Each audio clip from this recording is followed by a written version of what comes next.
weapons on orbit, among other tactics. Iran, despite setbacks inflicted on its so-called axis of resistance by Israel over the last year, still aims to destroy what it calls the little Satan, the state of Israel, and what it calls the great Satan, the United States. It continues to arm Yemeni rebels to attack global shipping, though these outlaws have suffered terrible losses over the last 2 weeks thanks to decisive action by President Trump and our brave troops. I commend the President, Mike Waltz, Pete Hegseth, and his entire national security team for these actions. Iran also continues its decades-long effort to develop surrogate networks inside the United States to threaten U.S. citizens. Furthermore, Iran's nuclear program continues apace. It's actively developing multiple space launch vehicles, which are little more than flimsy cover for an intercontinental ballistic missile program that could hit the United States in a matter of years. But all this will soon come to an end. The supreme leader of Iran now faces a stark choice, thanks to President Trump. The supreme leader can fully dismantle his nuclear program, or he can have it dismantled for him. Finally, today's report also acknowledges that illicit drug production endangers the health and safety of millions of Americans.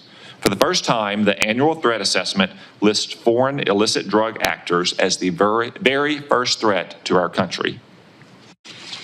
As the report highlights, Mexican-based cartels using precursors produced in China continue to smuggle fentanyl and synthetic opioids into the United States. Last year alone, these deadly drugs tragically killed more than 52,000 Americans, more than the number killed in attacks by foreign terrorists or foreign nations. Given these threats, we have to ask, are our intelligence agencies well postured against these threats? I'm afraid the answer is no, at least not yet. As the world became more dangerous in recent years, our intelligence agencies got more politicized, more bureaucratic, and more focused on promulgating opinions rather than gathering facts. As a result of these misplaced priorities, we've been caught off guard and left in the dark too often. I know that all of you agree that the core mission of the intelligence community is to steal our adversaries' secrets and convey them to policymakers to protect the United States. At the same time, it's not the role of intelligence agencies to make policy, to justify presidential action, or to operate like other federal agencies.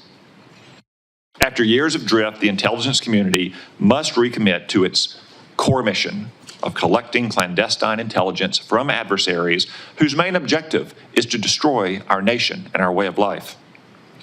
The reason is not that our intelligence community lacks dedicated patriots who show up to work every day to protect the American people. On the contrary, it has an abundance of them. The reasons are a misuse of resources, bureaucratic bloat, a default to play it safe, and a past administration that prioritized social engineering over espionage. Coupled with recent failures, the finding in today's Worldwide Threat Report should be a wake-up call to all of us to get our house in order. The status quo is proving inadequate to provide the President and Congress with the intelligence needed to protect the American people. As more storms gather, America's intelligence capabilities require urgent reform and revitalization. As the chairman of this committee, I look forward to working with each of you to strengthen America's intelligence edge and refocus our intelligence community on its core mission, stealing secrets. The American people deserve nothing less. We've assembled an impressive team to get this done, and I look forward to hearing your comments. Now I recognize the Vice Chairman for opening remarks. Well, thank you, Mr. Chairman, and good morning, everybody. I want to thank all the witnesses for being here. I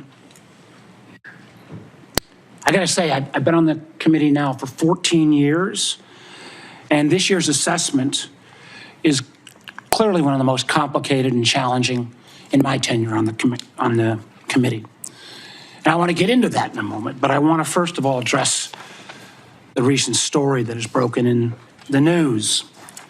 Yesterday, we stunningly learned that senior members of this administration, and according to reports, two of our witnesses here today were members of a group chat that discussed highly sensitive and likely classified information that supposedly even included weapons packages, targets, and timing, and included the name of an active CIA agent. Putting aside for a moment that classified information should never be discussed over an unclassified system, it's also just mind-boggling to me that all these senior folks were on this line and nobody bothered to even check Security Hygiene 101. Who are all the names? Who are they? Well, it apparently included a journalist. And no matter how much the Secretary of Defense or others want to disparage him, this journalist had at least the ethics to not report, I think, everything he heard. Question I raise is like, everybody on this committee gets briefed on security protocols. We're told you don't make calls outside of SCIFs of this kind of classified nature. We don't know, and I'm going to ask, obviously. Director Gabbard is the executive in charge of all, keeping our secrets safe. Were these government devices? Were they personal devices? Had the devices been collected to make sure there's no malware? There's plenty of declassified information that shows that our adversaries, China and Russia, are trying to break in to encrypted systems like Signal. I can just say this, if this was the case of a military officer or an intelligence officer and they had this kind of behavior, they would be fired. I think this is one more example of the kind of sloppy, careless, incompetent behavior, particularly towards classified information, that this is not a one-off or a first-time error. Let me take a couple minutes and review some of the other reckless choices that this administration has made regarding our national security. We all recall, it seems like it wasn't that long ago, but less than 2 months ago, in the first 2 weeks, the administration canceled all U.S. foreign assistance. Now, some may say, how bad can that be? It's foreign assistance. Well, U.S. foreign assistance paid for the units in Ukraine that provide air defense to civilian cities being attacked by Russia. Foreign assistance paid for guarding camps in Syria where ISIS fighters are detained. Foreign assistance paid for programs abroad that ensure that diseases like Ebola don't come home. And until recently, it paid for the construction of a railway in Africa that would have helped given the United States much needed access to critical minerals in Congo. Now that project, China's going to try to finance it. As well, in the first 2 weeks, Director Patel, the administration fired several of our most experienced FBI agents, including the head of the Criminal Investigative Division, the head of the Intelligence Division, the head of the Counterterrorism Division, the heads of the New York, Washington, and Miami field office, all individuals who were distinctly and directly responsible for helping to keep America safe. The irony in a little bit was the recently dismissed head of the Counterterrorism Division was involved in disrupting the ISIS attacks planned for Oklahoma City and Philadelphia, and helped lead the effort to bring to justice the key planner of the Abbey Gate bombing in Afghanistan that killed 13 U.S. servicemen and 150 civilians. That very Abbey Gate effort was actually praised by the president in his State of the Union address. Yet the administration's response to these agents, I believe, good works and years of service, was to force these folks out. It's hard to imagine how that makes our country safer. Nor can I understand how Americans are made more secure by firing more than 300 staff at the National Nuclear Security Administration, including those responsible for overseeing the security and safety of the nuclear stockpile. Or by ousting 130 employees at CISA, the agency directly responsible for trying to take on China's Salt Typhoon attack. Again, after Salt Typhoon, I would have thought folks on that group chat might have thought twice. Or how we made safer by sacking 1,000 employees at the CDC and NIH who are actually directly working on trying to keep our country safe from disease. Or by pushing out hundreds of intelligence officers. The amazing thing is that our intelligence officers, they're not interchangeable like a Twitter coder. These intelligence officers, our country makes $20,000 to $40,000 of an investment just in getting a security clearance. Literally goes into six figures when you take the training involved. Can anyone tell how firing probationary individuals without any consideration for merit or expertise is an efficient use of taxpayer dollars? And just to make clear that yesterday's story in The Atlantic was not this rookie one-off, it's a pattern. I want to acknowledge Director Ratcliffe was not here in his position when this took place. But again, earlier in the administration, when a non-classified network was used, thereby exposing literally hundreds of CIA officers' identities, those folks can't go into the field now. How does that make our government more efficient? You know, again, this pattern of an amazing cavalier attitude towards classified information is reckless, sloppy, and stunning. And perhaps what troubles me most is the way the administration has decided that we can take on all of our problems by ourselves without any needs for friends or allies. I agree that we've got to put America's priorities first, but America first cannot mean America alone. The intelligence we gather to keep Americans safe depends on a lot of allies around the world who have access to sources we don't have. That sharing of information saves lives, and it's not hypothetical. We all remember, because it was declassified last year when Austria worked with our community to make sure to expose a plot against Taylor Swift in Vienna. That could have killed literally hundreds of individuals. However, these relationships are not built in stone. They're not dictated by law. Things like the Five Eyes are based on trust, built on decades. But so often that trust is now breaking literally overnight. Yet suddenly, and for no reason that I can understand, the United States is starting to act like our adversaries are our friends. Voting in the UN with Russia, Belarus, and North Korea. That's a rogues gallery if I've ever heard of them. Treating our allies like adversaries, whether it's threats to take over Greenland or over the Panama Canal, destructive trade war with Canada, or literally threatening to kick Canada out of the Five Eyes. I feel our credibility is being enormously undermined with our allies, who I believe, and I think most of us on this committee, regardless of party, believes makes our country safer and stronger.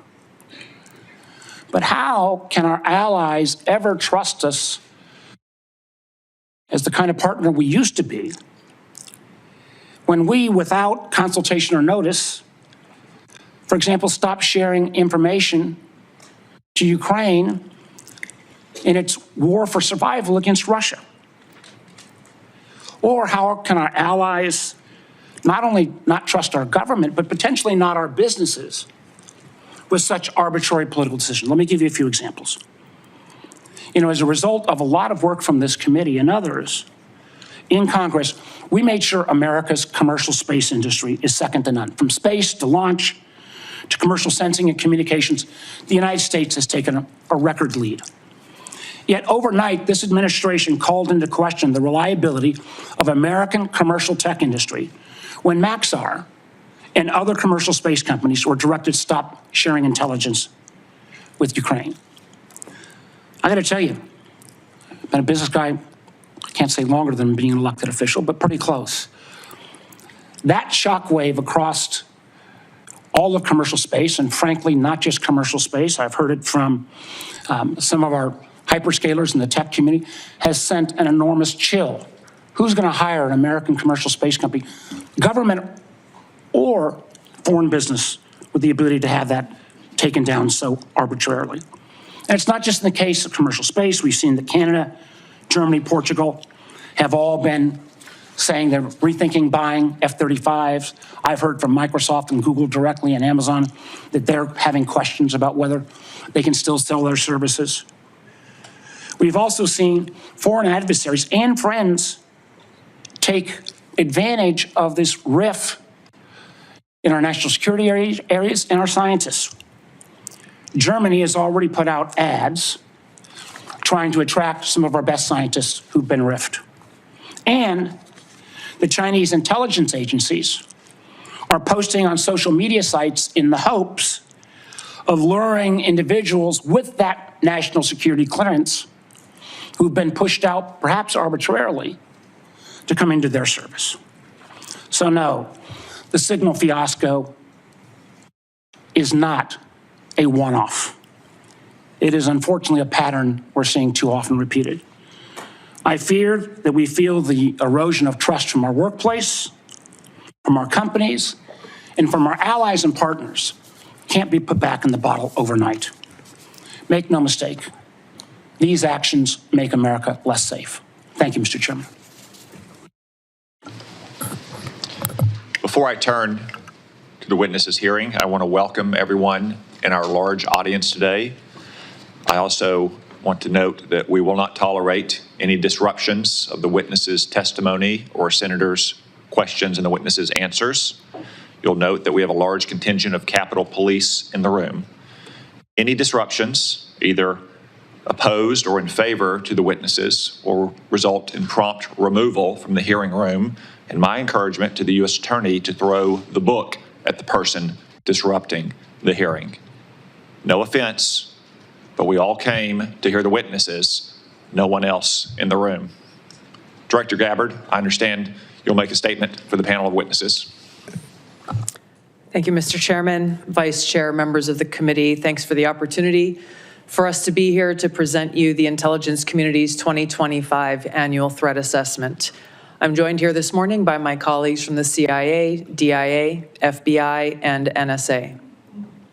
Our testimony offers the collective assessment of the 18 U.S. intelligence elements making up the U.S. Intel community and draws on intelligence collection and information available to the IC from open source and private sector and the expertise of our analysts. This report evaluates what the IC assesses most threatens our people and our nation's ability to live in a peaceful, free, secure, and prosperous society. As you know, we face an increasingly complex threat environment that is threatening us here at home and our interests abroad. I'll begin by focusing on what most immediately and directly threatens the United States and the well-being of the American people. Non-state criminal groups and terrorists putting American lives and livelihood at risk. Then I'll focus on the key nation states who have the capability to threaten the interests of the United States. In this complex environment, non-state and state actors are able to exploit or take advantage of the effects of each other's activities. Conventional and asymmetrical capabilities, even the traditionally weakest of actors are able to acquire from available advanced technologies, creates an even more complex and serious threat landscape. First, I'll highlight the threats presented by several non-state actors. Cartels, gangs, and other transnational criminal organizations in our part of the world are engaging in a wide array of illicit activity, from narcotics trafficking to money laundering to smuggling of illegal immigrants and human trafficking, which endanger the health, welfare, and safety of everyday Americans. Based on the latest reporting available for a year-long period ending October 2024, cartels were largely responsible for the deaths of more than 54,000 U.S. citizens from synthetic opioids. Mexico-based transnational criminal organizations, or TCOs, are the main suppliers of illicit fentanyl to the U.S. market and are adapting to enforcement and regulatory pressures by using multiple sources and methods to procure precursor chemicals and equipment, primarily from China and India. many of which are dual-use chemicals used in legitimate industries. Independent fentanyl producers are also increasingly fragmenting the drug trade in Mexico. The availability of precursor chemicals and ease of making illicit fentanyl have enabled independent actors to increase illicit fentanyl production and smuggling operations in Mexico. Cartels are profiting from human trafficking and have likely facilitated more than 2 million illegal immigrants encountered by law enforcement at the U.S. southwest border in 2024 alone, straining our vital resources and putting the American people at risk.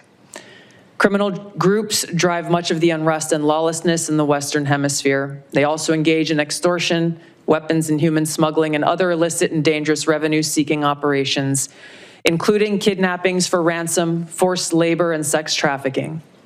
These and other human traffickers exploit vulnerable individuals and groups by promising well-paying jobs while confiscating their identification documents. They operate in the shadows, exploiting lawlessness in various areas and using coercion and intimidation to control their victims. While these key drivers of migrants are expected to persist, heightened U.S. border security enforcement and deportations under the Trump administration are proving to serve as a deterrent for migrants seeking to illegally cross U.S. borders. U.S. Border Patrol apprehensions along the southwest border in January 2025 dropped 85% from the same period in 2024. Transnational Islamist extremists such as ISIS and Al-Qaeda and affiliated jihadi groups continue to pursue, enable, or inspire attacks against the United States and our citizens abroad and within the homeland to advance their ultimate objective of establishing a global Islamist caliphate. This includes heightened efforts to spread their ideology to recruit and radicalize individuals in the U.S. and the West. While the New Year's Day attacker in New Orleans had no known direct contact with ISIS terrorists, he was influenced and radicalized by ISIS ideological propaganda, as one example. Al-Qaeda and its affiliates continue to call for attacks against the United States as they conduct attacks overseas. These jihadist groups have shown their ability to adapt and evolve, including using new technologies and tactics to spread their ideology and recruit new followers. A range of non-state cyber criminals are also targeting our economic interests, critical infrastructure, and advanced commercial capability for extortion, other coercive pursuits, and financial gain. These actors use a variety of tactics, including phishing, ransomware, and denial of service attacks, to disrupt our systems and steal sensitive and lucrative information using available technologies and U.S. cyber vulnerabilities. Ransomware actors last year, for example, attacked the largest payment processor for U.S. healthcare institutions. And another set of criminal actors conducted cyber attacks against U.S. water utilities. Some of these non-state cyber actors also operate as proxies for or emulate similar activities carried out by major state actors. While these non-state cyber actors often seek financial and intellectual property gains, they also carry out cyber operations for espionage purposes, targeting our critical infrastructure. Turning to key state actors, the IC sees China, Russia, Iran, and North Korea engaging in activities that could challenge U.S. capabilities and interests, especially related to our security and economy. These actors are in some cases working together in different areas to target U.S. interests and to protect themselves from U.S. sanctions. At this point, the IC assesses that China is our most capable strategic competitor. Under the leadership of President Xi Jinping, the People's Republic of China seeks to position itself as a leading power on the world stage, economically, technologically, and militarily. Beijing is driven in part by a belief that Washington is pursuing a broad effort to contain China's rise and undermine CCP rule. China's most serious domestic challenge is probably China's slowing economy and potential instability if socioeconomic grievances lead to large-scale unrest. Growing economic tensions with the United States and other countries could also weigh on China's plans for economic growth and domestic job creation. China's military is fielding advanced capabilities, including hypersonic weapons, stealth aircraft, advanced submarines, stronger space and cyber warfare assets, and a larger arsenal of nuclear weapons. While it would like to develop and maintain positive ties with the United States and the Trump administration to advance its interests and avoid conflict, China is building its military capability in part to gain advantage in the event of a military conflict with the United States around the issue of China's efforts toward unification with the Republic of China, or Taiwan. China's military is also expanding its presence in the Asia-Pacific region with a focus on disputed territorial claims in both the East China and South China Seas. Beijing is advancing its cyber capabilities for sophisticated operations aimed at stealing sensitive U.S. government and private sector information and pre-positioning additional asymmetric attack options that may be deployed in a conflict. China's cyber activities have been linked to multiple high-profile breaches, including last year's massive compromise of U.S. telecom infrastructure, commonly referred to as Salt Typhoon. Beijing currently dominates global markets and strategically important supply chains, for example, with the mining and processing of several critical minerals. In December, China imposed an export ban to the United States on gallium, germanium, and antimony, all of which are important to the production of semiconductors and our defense technologies. This was in direct response to U.S. export controls on chips designed to broadly limit PRC access to advanced chips and chip-making equipment. China also aims to compete in other critical global industries, including AI, legacy semiconductor chip production, biomanufacturing and genetic sequencing, and medical and pharmaceutical supply production. Leveraging often heavily state-subsidized production at greater scale, lower costs, and weaker regulatory standards than required in the West, Beijing's strategy has given it a leading position in many parts of these sectors and supply chains that support them. In 2023, for example, China had 5 first-in-class domestic drug approvals and 3 FDA approvals. Turning to Russia. Russia's nuclear and conventional military capabilities, along with its demonstrated economic and military resilience, make it a formidable competitor. Moscow has more nuclear weapons than any other nation that could inflict catastrophic damage on the United States and the world in the event of a major war that Russian leaders feared put them and their regime at serious risk. In late 2024, Russia announced updates to its public nuclear doctrine, expanding the conditions under which Russia would consider using nuclear weapons. Russia is building a more modern and survivable nuclear force designed to circumvent U.S. missile defense through reliable retaliatory strike potential. Russia intends to deter the U.S. by holding both the U.S. homeland at risk and by having the capabilities to threaten nuclear war in a conflict. Russia's developed advanced cyber capabilities and has attempted to pre-position access to U.S. critical infrastructure for asymmetric options and make it a persistent cyber threat. Russia's cyber activities have been linked to multiple high-profile breaches, including the 2023 hack of Microsoft. Russia is also fielding new capabilities and anti-satellite weapons meant to degrade U.S. and allied space infrastructure. Among Russia's most concerning developments is a new satellite intended to carry a nuclear weapon as an anti-satellite weapon, violating long-standing international law against such activity and putting the U.S. and global economy at risk. Iran continues to seek expansion of its influence in the Middle East, despite the degradation to its proxies and defenses during the Gaza conflict. Iran has developed and maintains ballistic missiles, cruise missiles, and UAVs, including systems capable of striking U.S. targets and allies in the region. Tehran has shown a willingness to use these weapons, including during a 2020 attack on U.S. forces in Iraq and in attacks against Israel in April and October 2024. Iran's cyber operations and capabilities also present a serious threat to U.S. networks and data. The IC continues to assess that Iran is not building a nuclear weapon, and Supreme Leader Khamenei has not authorized the nuclear weapons program that he suspended in 2003. The IC continues to monitor closely if Tehran decides to reauthorize its nuclear weapons program. In the past year, we've seen an erosion of a decades-long taboo in Iran on discussing nuclear weapons in public, likely emboldening nuclear weapons advocates within Iran's decision-making apparatus. Iran's enriched uranium stockpile is at its highest levels and is unprecedented for a state without nuclear weapons. Iran will likely continue efforts to counter Israel and press for U.S. military withdrawal from the region by aiding, arming, and helping to reconstitute its loose consortium of like-minded terrorists and militant actors, which it refers to as its axis of resistance. Although weakened, this collection of actors still presents a wide range of threats, including to Israel's population, U.S. forces deployed in Iraq and Syria, and to U.S. and international military and commercial shipping and transit.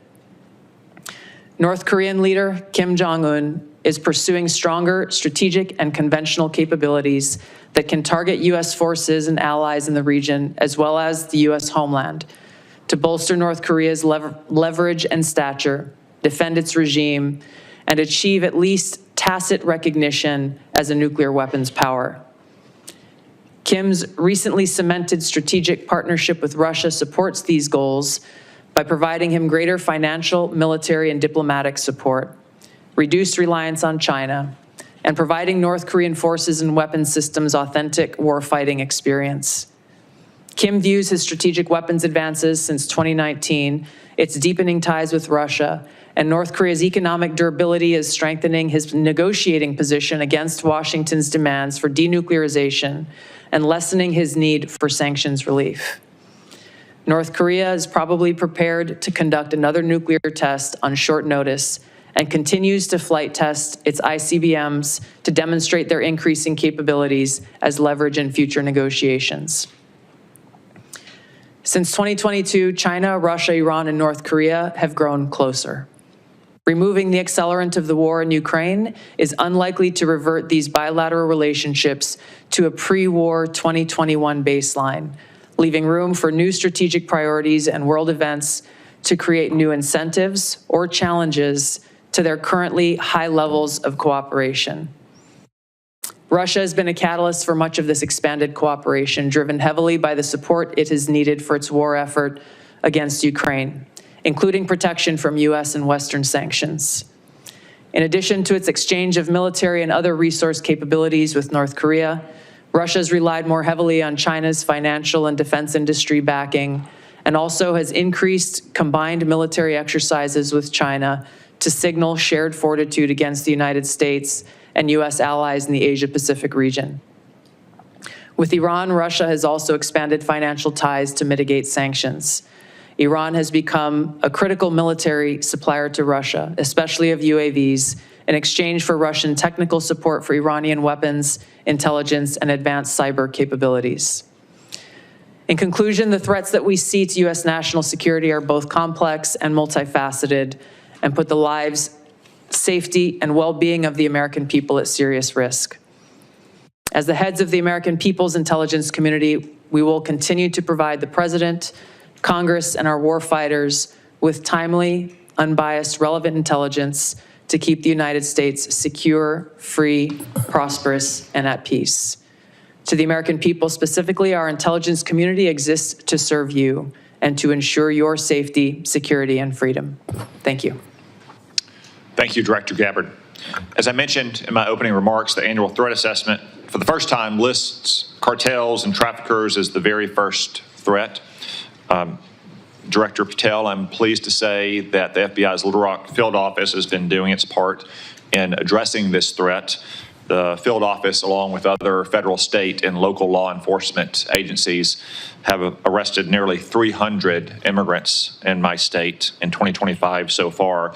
Could you provide some color about the nature of the threat these illegal immigrants have posed, not just to Arkansas, but our nation, perhaps including some of the details of the horrific offenses they've committed against the American people?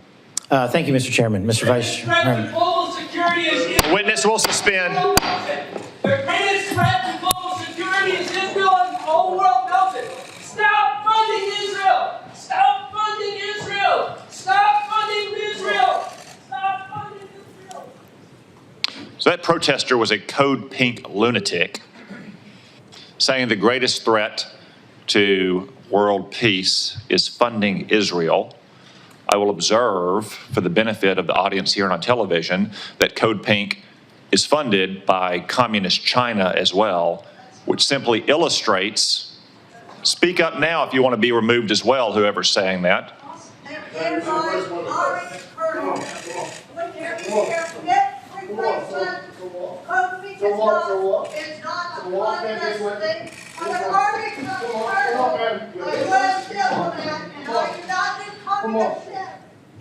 If anyone else would like to join them, speak now, please, so we don't have any more disruptions. As I was saying, the fact that Communist China funds Code Pink, which interrupts a hearing like this about Israel, simply illustrate Director Gabbard's point that China, Russia, Iran, North Korea, and other American adversaries are working in concert to a greater degree than they ever have before.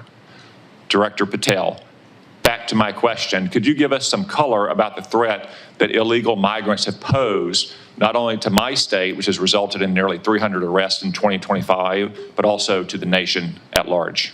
Thank you, Mr. Chairman, Mr. Vice Chairman, and members of the committee. I appreciate the time to address you all. Specifically to Arkansas, Senator, the priorities at the FBI, which I identified during my confirmation hearing and since, is attacking violent crime along with national security. And every single state in this country is a border state. Arkansas is no exception.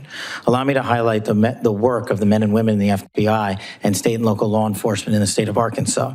Since February 5th alone, we've had 220 illegal immigrants arrested on charges varying from violent offenses, weapons offenses, narcotics offenses, and serious violent felonies.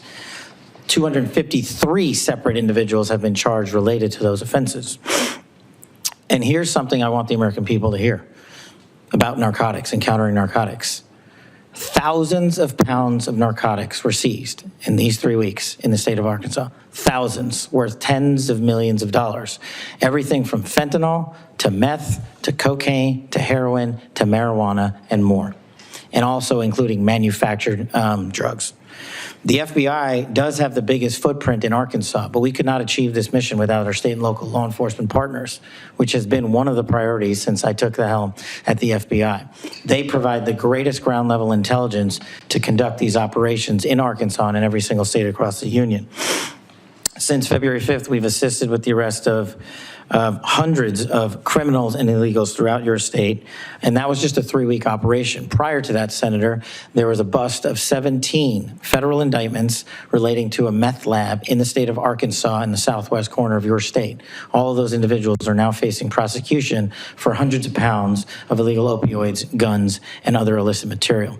So we will continue to do that work. We will work it 7 days a week, 365 days a year, not just in your state, Mr. Chairman, but in every state.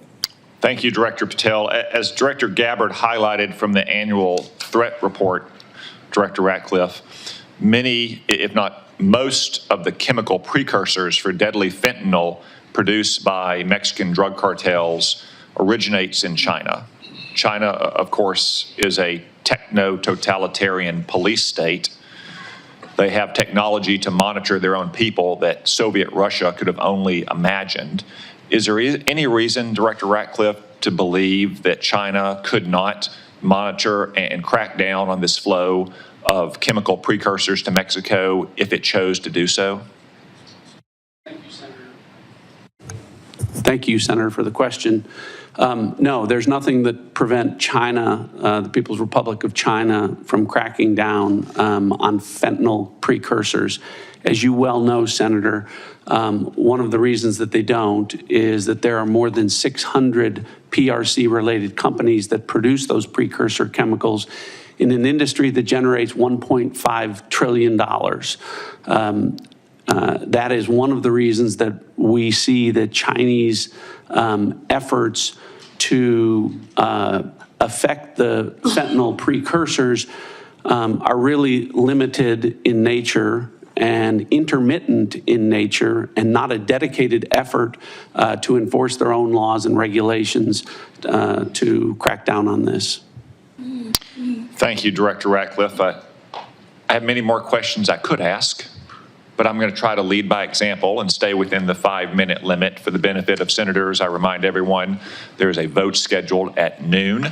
I hope to finish the open portion of this hearing before that vote closes, after which time we'll move to the closed portion. The Vice Chairman. Thank you, Mr. Chairman. I'll be happy to take your extra 13 seconds, but I want to go back to what I addressed at the outset. I mean, this was not only sloppy, it not only violated all procedures, but if this information had gotten out,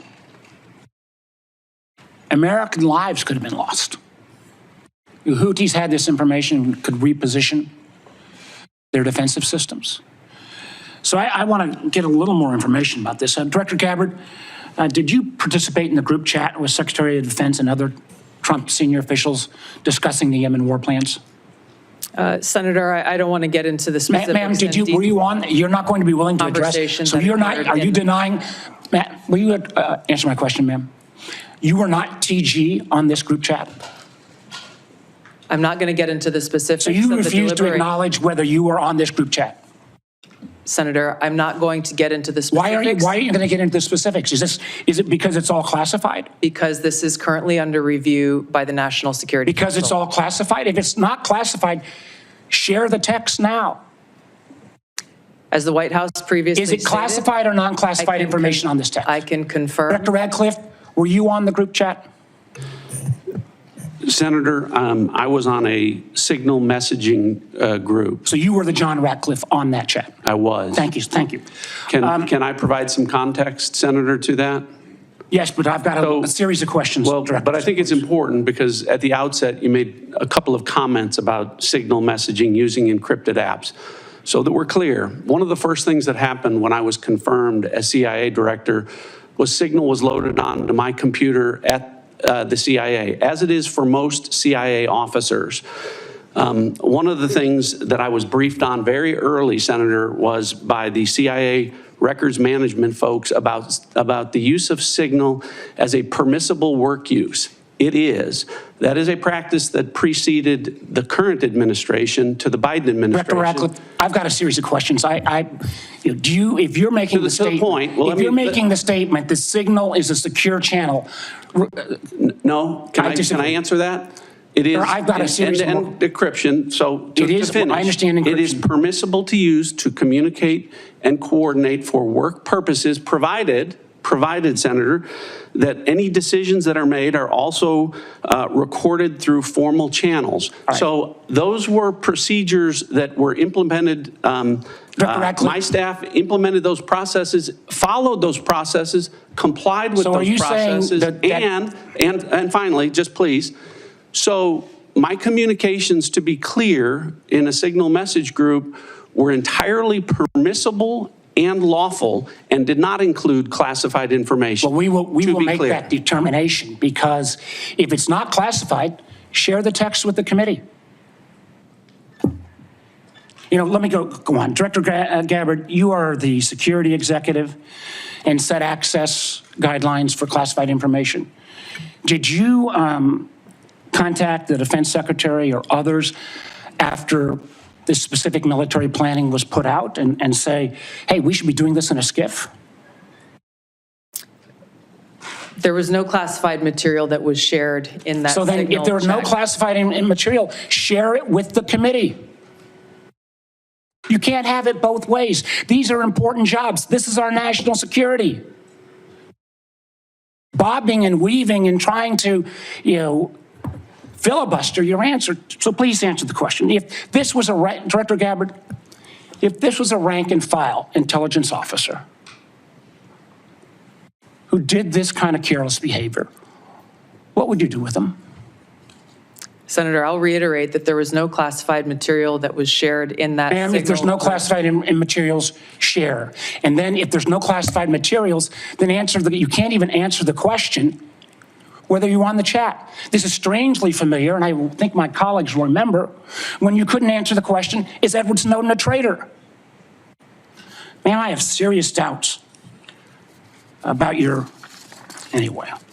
Director Gabbard, I'm going to give you this. Tweeted just 11 days ago, and I'm quoting you. Any unauthorized release of classified information is a violation of the law and will be treated as such. So if this information is classified, what are you going to do? Senator, 2 points here. First of all, there's a difference between inadvertent release versus Careless and sloppy. malicious leaks of classified information. The second point is there was no classified information that was on Then the information Signal committee group should get chat. that information. Director And the Patel, National Security Director Council Patel, has my time's reviewed about out, how and I'm this going to use occurred. my 12 seconds that the chairman came. Director Patel, has the FBI launched any investigation of this? Senator, I was just briefed about it late last night, this morning. I don't have an update. I would like to get an answer by the end of the day. At this point in the ordinary course of affairs, I would recognize Senator Collins. She asked me to express to you that she is under the weather this morning. She regrets her absence, but anticipates submitting written questions to which I would request your prompt replies for the senator. Senator Cornyn. Director Gabbard, I applaud President Trump's efforts to try to bring an end to the war between Russia and Ukraine. I want to read a statement out of the annual threat assessment and just confirm that you agree with this. It says Russia views its ongoing war with Ukraine as a proxy conflict with the West, and its objective to restore Russian strength and security in its near abroad against perceived U.S. and Western encroachment has increased the risks of unintended escalation between Russia and NATO. Do you agree with that statement? And that is in the annual threat assessment, correct? Correct. I'd like to refer to an AP story, Associated Press, dated March 21st, 2025. The title of the article is "Western Officials Say Russia is Behind a Campaign of Sabotage Across Europe." This AP map shows it.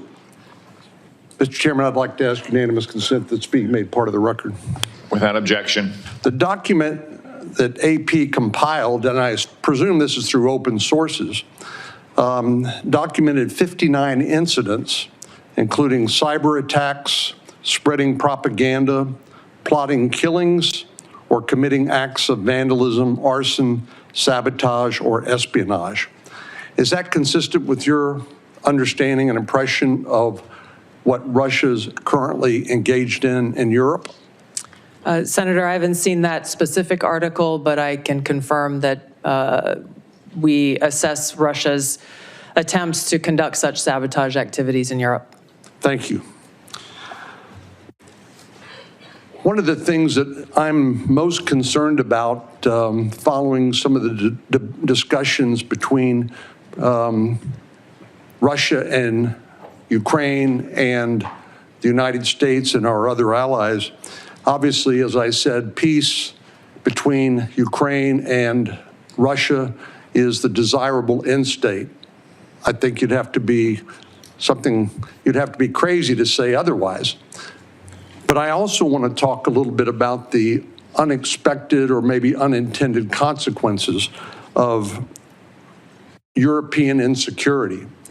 I know the incoming Chancellor of Germany has talked about the possibility that Germany might share its nuclear weapons with Ukraine and suggested that the UK would be part of that. I know that Poland has talked about acquiring nuclear weapons, and perhaps other European countries to make up for what they view as a receding of the American umbrella of protection. General Krause, what would be the result of a proliferation of nuclear weapon-armed countries in Europe if, in fact, that would occur as a result of the perception of European insecurity? Senator, thank you for the question. One of the things that the intelligence community works very hard on is to understand who has nuclear weapons throughout the planet. And as discussed in the opening statements, both by the chair and by Director Gabbard, the proliferation and the increase in the types and the lethality of nuclear weapons is one of the things that we have to track and we as a nation are going to have to face. It has changed dramatically in the last 5 years and will continue to change over the next 5 years. The addition of additional countries which have their own deterrence policies and will act in a nuclear dialogue, or the presence of those weapons, the security of those weapons, the movement and the threat of use of those weapons complicates the environment by which all of us will operate, and will complicate all of the decisions by which all future conflict and the political decisions that we support of the decision makers. It makes the world a more dangerous place, does it not? Senator, yes, it does. And just by way of history, Ukraine used to have the third largest arsenal of nuclear weapons on the planet. But as a result of negotiations between Russia and Ukraine and the United Kingdom, the Budapest Memorandum documented a commitment by Russia and the United States to protect the territorial integrity of Ukraine in exchange for them giving up their nuclear weapons. Did I correctly summarize the content of the Budapest Memorandum back in 1994? Yes, Senator, you did, and Ukraine willingly gave up its weapons for the protection of others. Thank you very much. Senator Wyden. Thank you, Mr. Chairman. And obviously, my colleagues and I feel very strongly about the war planning meeting over unclassified phones. Obviously reckless, obviously dangerous. Both the mishandling of classified information and the deliberate destruction of federal records are potential crimes that ought to be investigated immediately. And I want to make clear that I'm of the view that there ought to be resignation, starting with the National Security Advisor and the Secretary of Defense. Director Ratcliffe and Director Gabbard, have you participated in any other group chats with senior Trump administration officials in which classified information was shared using phones that weren't cleared for such information? Question for the two of you. Senator, thank you for the question. I haven't, your question was, have I participated in any other group chats sharing classified information? To be clear, I haven't participated in any signal group messaging that relates to any classified information at all. Okay. Director Gabbard? Senator, I have the same answer. I have not participated in any signal group chat or any other chat on another app that contained any classified information. Yeah, and I just think it's important to follow through here. Would the two of you cooperate with an audit to confirm that that is that is the case? I have no objection. Senator, I'll certainly comply with any follow-up that the National Security Council would deem appropriate. But again, to be clear, the use of signal message end-to-end encryption applications is permissible and was, in this case, used permissibly, at least to my understanding, and in a lawful manner. The seriousness of this is so clear. That's why I want to have an audit, and both of you gave me an answer indicating that you would be open to that, and I appreciate it. Director Patel, you weren't in this particular group chat, but have you participated in any chats on unclassified phones with other administration officials relating to national security? And if so, on what other topics? Thank you for your question, Senator, not that I can recall. Okay. Question I have for you, Director Gabbard, involves this question of Elon Musk wasn't going to see the military's China war plans because he said he, quote, has business in China and he would be susceptible perhaps to that. That was his comment. So as DNI, you're responsible for security clearance policies across the government. Under your watch, how are you going to go about carrying out this obligation? Because I think it obviously is a very significant one in terms of American national security. Thank you, Senator. As you know, the Office of the Director of National Intelligence provides oversight over these different 18 intelligence elements. Leaders within those elements are empowered with that responsibility to uphold the trust that the American people have placed in them. In this example that you've cited, both Secretary Hegseth as well as President Trump completely denied the assertion that Elon Musk was going to receive any kind of classified war plan brief pertaining to China or any other country.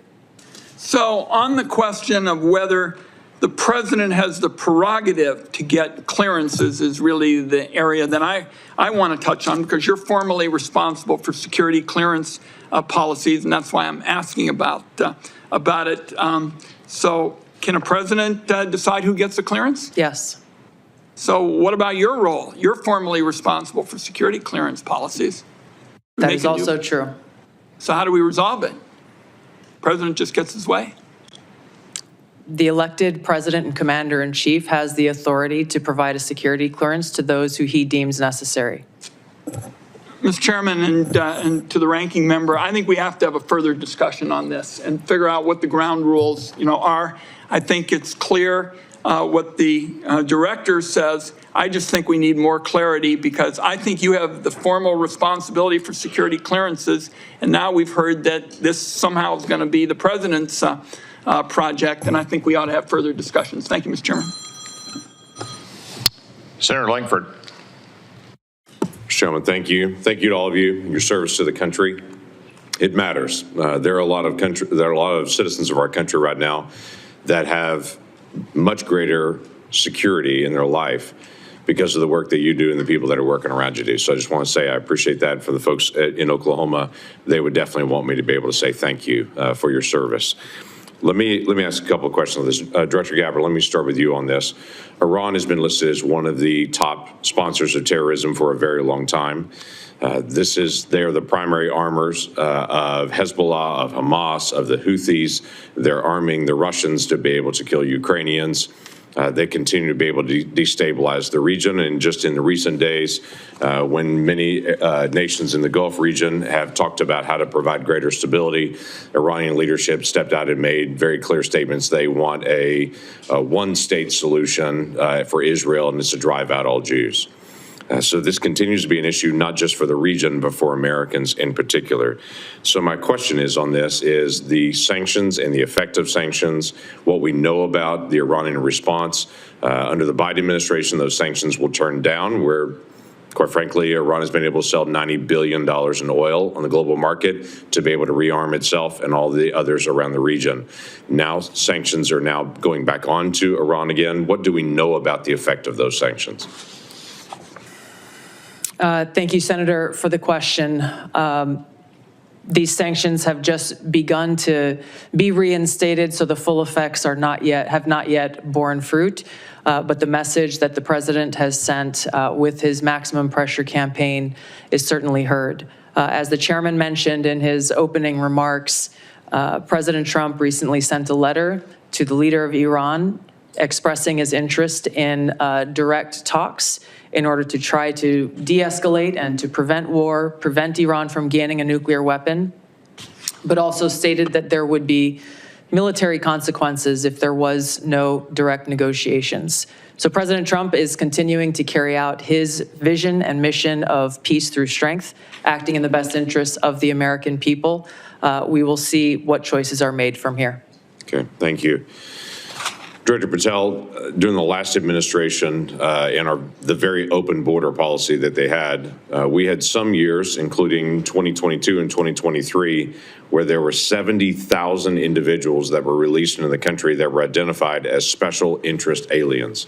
This is something this committee and the Homeland Security Committee tried over and over again to get details on. The Biden administration was unwilling to be able to share any of the details on the special interest aliens, led to a great amount of frustration. The comment came often back to us is that FBI is going to track all these individuals and to be able to identify them, even though it was 70,000 a year that were coming into the country.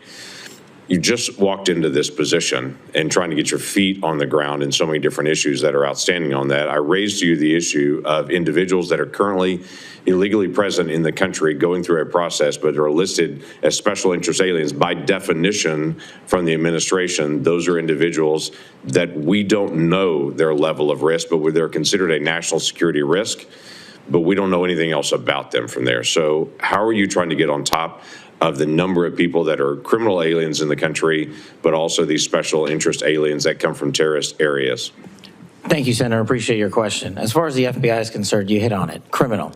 So we are focused across our interagency partners at DHS, ICE, CBP, CIS, and elsewhere to identify through our information sharing networks that we have stood up with state and local law enforcement to provide us the details on any criminal evidence relating to any of the individuals you highlighted. And if there's a nexus there, a case will be opened, excuse me, by the line agents who predicated lawful and factual basis to do so. And we will further refer that matter to the Department of Justice for prosecution. We are reviewing all of these cases anew, and we will report back to you, Senator, with some fidelity on the outcome of that process. Okay, thank you. Are you getting good feedback from social media technology companies and cooperation from them on illegal activities that are promoted on their site? All the different sites have rules and standards for what can and can't be done on that. But for instance, in the border areas, many of the sites are allowing child trafficking, or they're allowing basically the hiring of Americans to come be drivers and such, and they know this is being circumvented. Are they working with you on that to be able to take illegal content off their sites? Thank you, Senator. And we have engaged directly at the top levels of all the private sector software communities and social media companies, and they have been very helpful because they have been told that this is a priority for me at the FBI to work with them because they have so much information to share back with us. Now, that's, of course, just on the public systems. We're not talking about the dark net. Thank you. Thank you, Mr. Chairman. Senator Heinrich. Thank you, Chairman. Director Ratcliffe, I want to start with you. Who determined that the content of this discussion on Signal was not classified? Senator, I guess I'm not. Well, for example, I can speak to my personal knowledge. There was no classified agent mentioned as part of this story. Normally, that would be classified information. So I guess what I'm asking is, did you just determine it was not classified, or was there any declassification after the fact? So to be clear, so everyone understands the process, as we talked about, Signal is a permissible use. I understand has been used that. at the CIA, has been approved by the White House for senior officials. And appropriate for many conversations. And recommended by CISA for high-level officials who would be targeted by foreign adversaries to use end-to-end encrypted apps whenever possible, like Signal. In this case, what the National Security Advisor did was to request through a Signal message that there be coordination. So you mentioned the name of a CIA active officer, correct? So I didn't mention the name. You didn't mention the name. Existence of that. And in the article, the implication was that somehow that was improper. That was not the case. So a CIA officer was not operating undercover. So the request for coordination was for a staff member to coordinate on the high side. So I communicated the name of a CIA officer not operating undercover, completely appropriate, who does openly and routinely coordinate with the White House as a member of my staff. So the intimation there that there was something inappropriate was clearly incorrect. Did it occur to you that given the sensitive nature of this discussion, that it could just move to the high side? So that was clearly, Senator, I think the intent was that this was initially set up by the National Security Advisor with the instruction that send a point of contact, and then you will be provided with information further on the high side for high side communication. So I think clearly it reflects that the National Security Advisor intended this to be, as it should have been, a mechanism for coordinating between senior level officials, but not a substitute for using high side or classified communications for anything that would be classified. And I think that that is exactly what did happen. So I'm curious, did this conversation at some point include information on weapons packages, targets, or timing? Not that I'm aware of. Director Gabbard, same question. Same answer, and defer to the Department of Defense on that question. Well, those are two different answers, but you're saying that was not part of the conversation? That's my knowledge. The precise operational issues were not part of this conversation? Correct. Okay. I want to ask you, Director Gabbard, something on a very different track here, which is I very much agree with the conclusion of the ATA that foreign illicit drug actors are a major threat in the United States, and many of you have spoken to this today. Is the IC wrong in its omission of Canada as a source of illicit fentanyl in the ATA. I was surprised, given some of the rhetoric, that there is no mention of Canada in the ATA. Senator, the focus in my opening and the ATA was really to focus on the most extreme threats in that area. And our assessment is that the most extreme threat related to fentanyl continues to come from and through Mexico. So the president has stated that the fentanyl coming through Canada is massive, and actually said it was an unusual and extraordinary threat. And that was the language that was used to justify putting tariffs on Canada. I'm just trying to reconcile those two issues. Is it an unusual and extraordinary threat, or is it a minor threat that doesn't even merit mention in the annual threat assessment? Senator, I don't have the numbers related to Canada in front of me at this time. I'd like to get back to you on the specifics of that answer. It's less than 1% of the fentanyl that we are able to interdict. But if you have different information, I would very much welcome that. Senator Budd.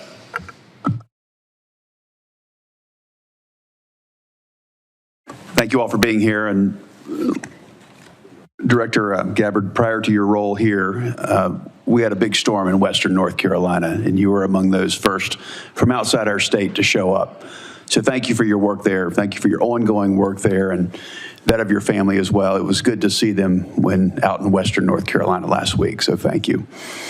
Director Hawk, so what do we need to do in regards to Volt Typhoon? There's a lot of pre-positioning that went on there. So where are we with that? And what do we need to do in regards to our power companies, whether it's generation or distribution, Duke Energy in my home state, or even the rural electric co-ops? What do we need? What have we learned? And what can I tell them? Senator, 99% of the critical infrastructure in the United States is controlled by private companies. So that really drives us to talk about how do we partner with industry and with the commercial sector, in this case, the power sector.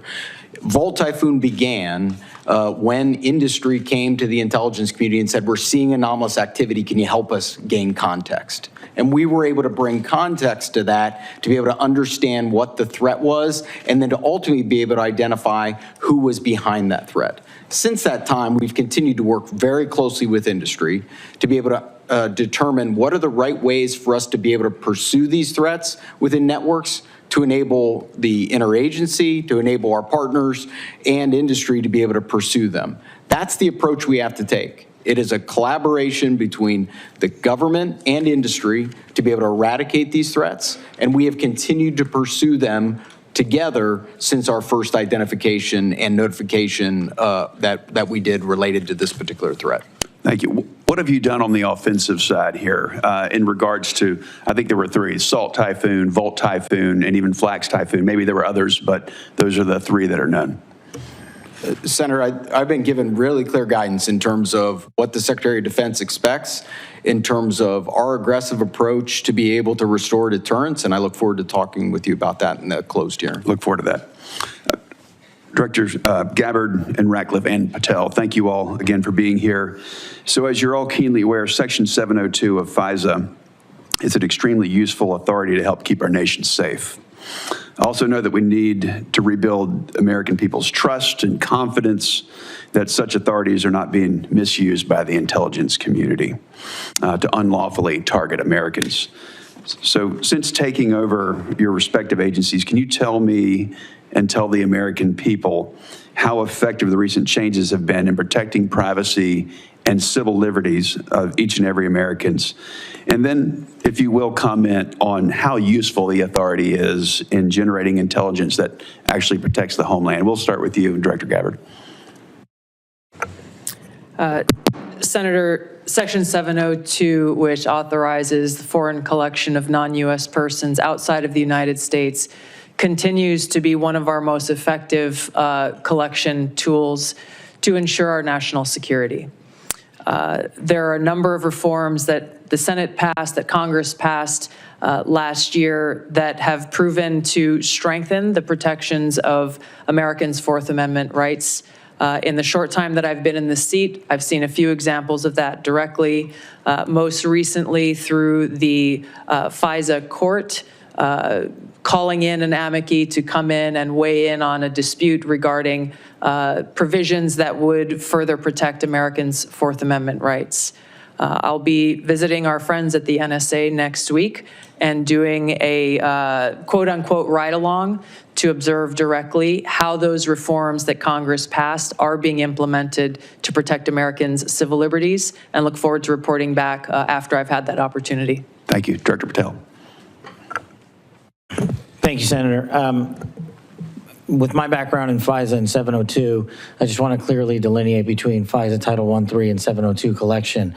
We need to both ardently defend its use, but also ardently support reforms that allow the American public to entrust that those charged with those capabilities are not violating the Fourth Amendment or any other violation. Speaking to Title I, Title III, when it comes to U.S. persons, I have already included an amendment in terms of FBI language to make sure that when a U.S. person is targeted, that the FBI specifically is responsible for culling through all exculpatory information that is reasonably known and satisfying that burden and stating it in the application.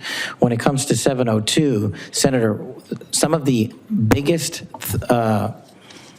enterprise efforts we have had to thwart national security risk would not have occurred if 702 collection had gone dark.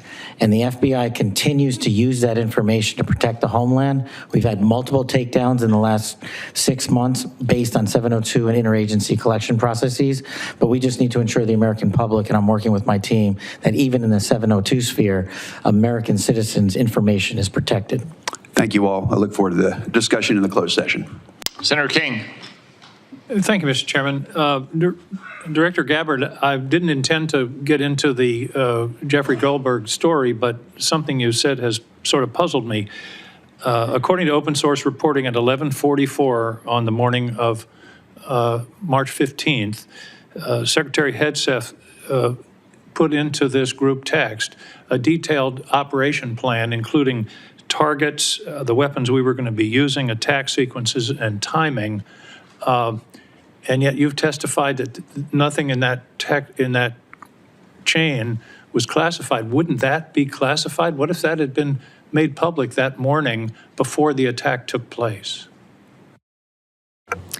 Senator, I can attest to the fact that there were no classified or intelligence equities that were included in that chat group at any time. So, and I so the defer, attack sequencing and timing and weapons and targets you don't consider to should have been classified? I defer or were to the classified? Secretary of Defense and the National Security Council on that question. Well, you're the head of you're the head of the intelligence community, and you're supposed to know about classifications. So your testimony very clearly today is that nothing was in that set of texts that were classified. I'll follow up on Senator Wyden's question. If that's the case, please release that whole text stream so that the public can have a view of what actually transpired on this discussion. It's hard for me to believe that targets and timing and weapons would not have been classified. Well, let me move on. You approved this report, this annual report, prepared by the Office of the Director of National Intelligence. Is this submitted to the White House routinely in anticipation of its public release? I don't know what you mean by submitted routinely. Was this report submitted to the White House before its release today? It was submitted to them once it was completed. I think probably around the same time it was sent to all of you. I want to move on. One note that surprised me, I've been on this committee now this is my 13th year. Every single one of these reports that we have had has mentioned global climate change as a significant national security threat, except this one. Has something happened? Has global climate change been solved? Why is that not in this report? And who made the decision that it should not be in the report when it's been in every one of the 11 prior reports? I can't speak to the decisions made previously, but this annual threat assessment has been focused very directly on the threats that we deem most critical to the United States and our national security. Obviously, we're aware of occurrences within the environment and how they may impact operations, but we're focused on the direct threats to Americans' safety, well-being, and security. How about how they will impact mass migration, famine, dislocation, political violence, which is the finding, by the way, of the 2019 annual threat assessment under the first Trump administration? You don't consider that a significant national security threat? For the intelligence community, being aware of the environment that we're operating in is a given. What I focused this annual threat assessment on, and the IC focused this threat assessment on, are the most extreme and critical direct threats to our national security. Let me ask a direct question. Who decided climate change should be left out of this report after it's been in the prior 11? Where was that decision I made? gave direction to our team at ODNI to focus on the most extreme and critical national security threats that we face. Your direction include no comments on climate change? Senator, as I said, I focused on the most extreme and direct national security threats. That's not a response to my question. That we face. Did you instruct that there be no finding in terms of climate change in this report? I don't recall giving that instruction. Final questions in a few short seconds that I have left. You all concede, and it's in the report repeatedly, about the cyber danger from China, from Russia, from Iran. Why then is the administration deconstructing CISA? 130 people fired. The General Hawk talked about the importance of public-private cooperation. That section of CISA seems to have been disestablished. What possible policy reason is there for undermining CISA's relationship to the states with regard to elections and to the private sector with regard to cybersecurity when the cybersecurity threat is only growing? Anybody want to tackle that?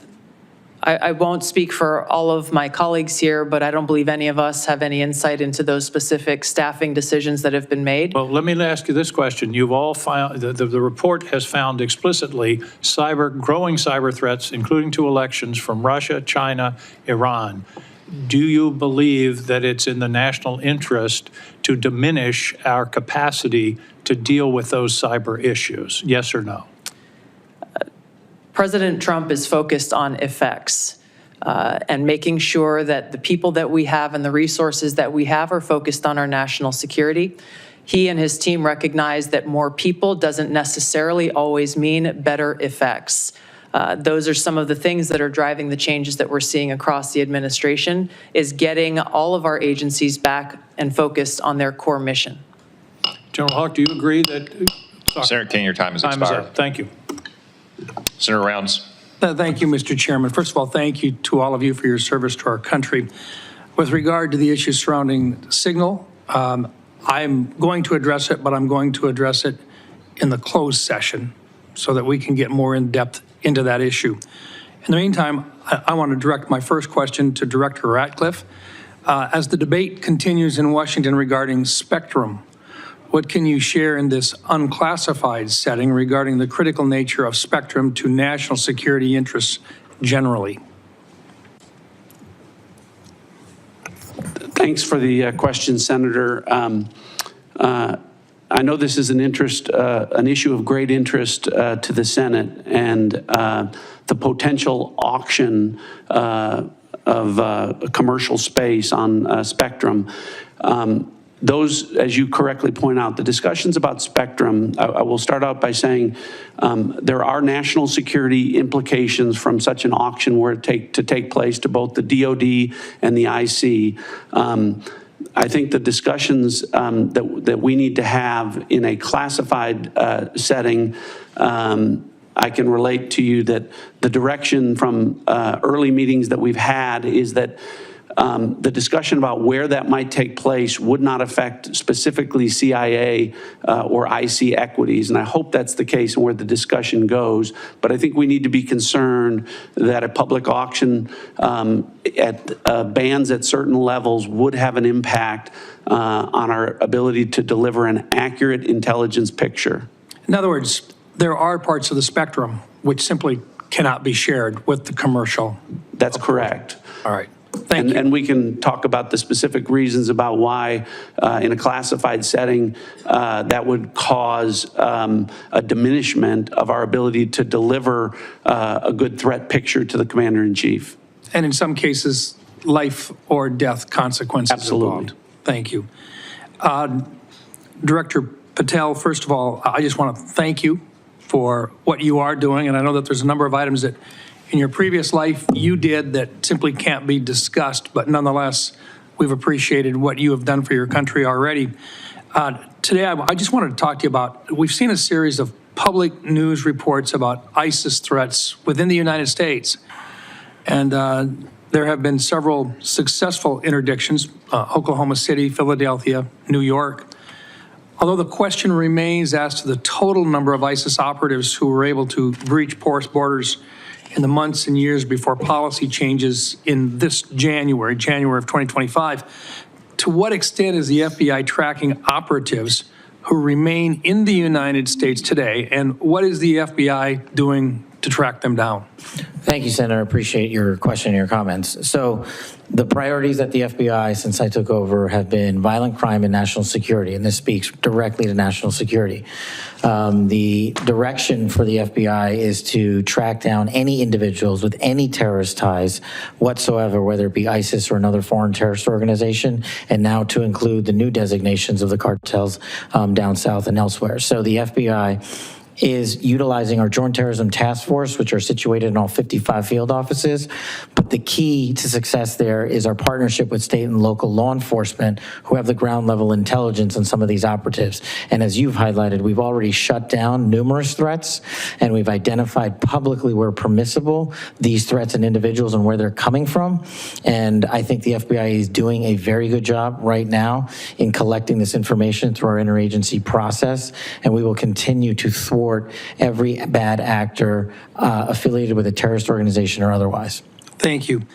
And Director Hawk, first of all, look, you've talked a little bit already about Salt Typhoon, but what I want to really get into is the things that are moving right now that you haven't had a chance to address, and in particular, Cybercom 2.0 and the need to accelerate that particular plan moving forward. Can you talk just briefly? I've got 40 seconds left. Talk to us a little bit about how critical 2.0 is in terms of countering the cyber activity that's going on through nefarious actors. Senator, what we were asked to do by Congress was to look at what's the force generation model for the Department of Defense to be able to generate cyber forces. Based off of that request, I produced the recommendation for the Secretary that outlined 3 critical things, which is really how we manage the talent, how we develop the talent in the department, and also how we equip that talent underpinned by compute and AI. We've brought that plan initially back to Secretary Hegseth. He told us to go faster. We've delivered him that plan. And now, based off of his guidance, we will now begin to move forward with the rest of the department. Thank you. Thank you, Mr. Chairman. Senator Bennett. Thank you, Mr. Chairman. Thank you very much for holding this hearing, and thank you for being here. Mr. Director Ratcliffe, it sounds to me like your testimony today and the Secretary and the DNI's testimony is that there was nothing wrong at all with the signal thread that you were on, that it didn't include any targeting information or battle sequence. That is your testimony. That's your testimony. And I'm a little staggered that that is your view, Director Ratcliffe. Does the CIA have any rules about handling of classified information? Yes or no? Yes. Thank you, Director Ratcliffe. Do you agree, Secretary of Defense Pete Hegseth said this morning when asked by members of the press what had happened, he said this morning in Hawaii that Atlantic editor-in-chief Jeff Goldberg is a, quote, deceitful and highly discredited so-called journalist who's made a profession of providing hoaxes time and time again. Do you share that evaluation, the Secretary of Defense's evaluation of Jeff Goldberg as a journalist? Senator, I didn't see those comments. I don't know Jeff Goldberg. So do you share that view of the Secretary of Defense? Well, I don't have a view on. Okay. Assuming that he has that view, I'm curious about whether you are the CIA director. Okay, this has happened. We know it's happened. Did Jeff Goldberg somehow, did he create a hoax that allowed him to become part of this signal thread? Please answer the question. You don't insult the intelligence of the American people. Did he invite himself to the signal thread? I don't know how he was invited, but clearly he was added. Clearly it was. Finish your sentence, please. Clearly he was added to the signal group. Your question is, you don't know that the president's national security advisor invited him to join the signal thread? Everybody in America knows that. Does the CIA director not know that? I've seen conflicting reports about who added the reporter to the signal messaging group. You think that it's perfectly appropriate that there was a reporter added, especially one that the Secretary of Defense says is deceitful, highly discredited, a so-called journalist who's made a profession of peddling hoaxes over and over again. Is your testimony that it was appropriate that he was added to this signal thread? No, of course not. And why did you not call? Hold on, Senator. You're mischaracterizing my testimony. Good. You answered the question. Let me ask you.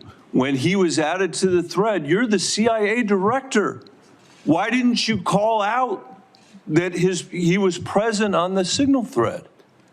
I don't know if you use signal messaging app. I do. Not for classified information, not for targeting, well, neither not do I, for Senator. anything remote. Neither do I, Senator. Well, that's what your testimony is today. It absolutely is not, Senator. Were you not listening at the beginning? No. When I said that I was using it as permitted, it is permissible to use. I agree that's your testimony. Yeah. I agree that's your testimony. You asked me if I use it, and I said not for targeting, not for classified information. And I said I don't either.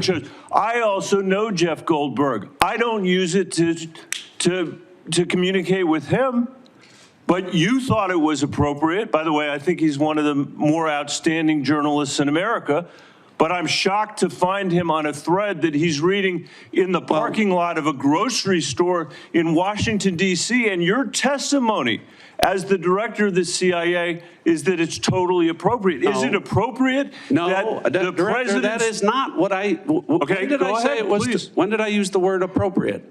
Well, go ahead, please. Well, I didn't. That everybody in America. So clearly, there's nothing to Senator, see here is what your testimony is. No, I never said that. This is just a normal day at the CIA where we chat about this kind of stuff over Signal. In fact, it's so normal that the last administration left it here for us. That's your testimony today. That's your testimony. No, that's Senator. not my testimony. That's what you said. I didn't say any of those things that you just related, Senator. I heard you say it. We'll let the American people decide. Let me ask you one final point. I'm out of time. It. Well, are you going to give me a chance? Is it appropriate? Did you know that the president's Middle East advisor was in Moscow on this thread while you were, as director of the CIA, participating in this thread? Were you aware of that?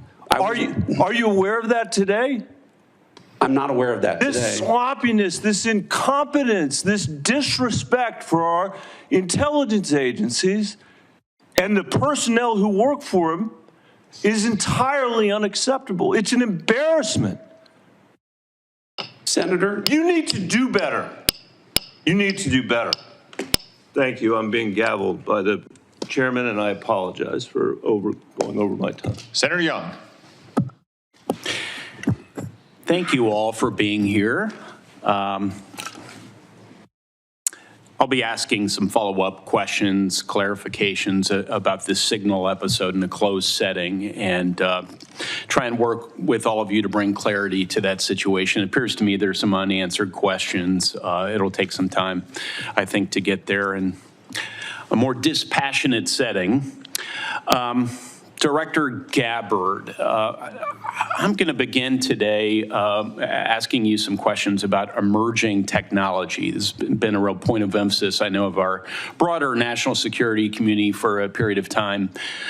We know that PRC is making generational investments in certain emerging tech, AI, biotech, and other areas of technology to reduce their vulnerability against any supply chain disruptions and to lead the world in some areas. As the IC assesses, the PRC is seeking to, quote, become a global S&T superpower, surpass the United States, promote self-reliance, and achieve further economic, political, and military gain. So, Director Gabbard, can you describe the actions China is taking to operationalize that IC assessment in ways that directly target the security and prosperity of everyday Americans? Senator, what we know is that they are trying to use these capabilities as a means to continue to exploit vulnerabilities within our own critical infrastructure and our cyber technology. The critical infrastructure is a key area of concern given what we know has already been exploited, these asymmetric attacks that have been placed within our critical infrastructure that are of serious concern given how they could be exploited, especially during a time of conflict.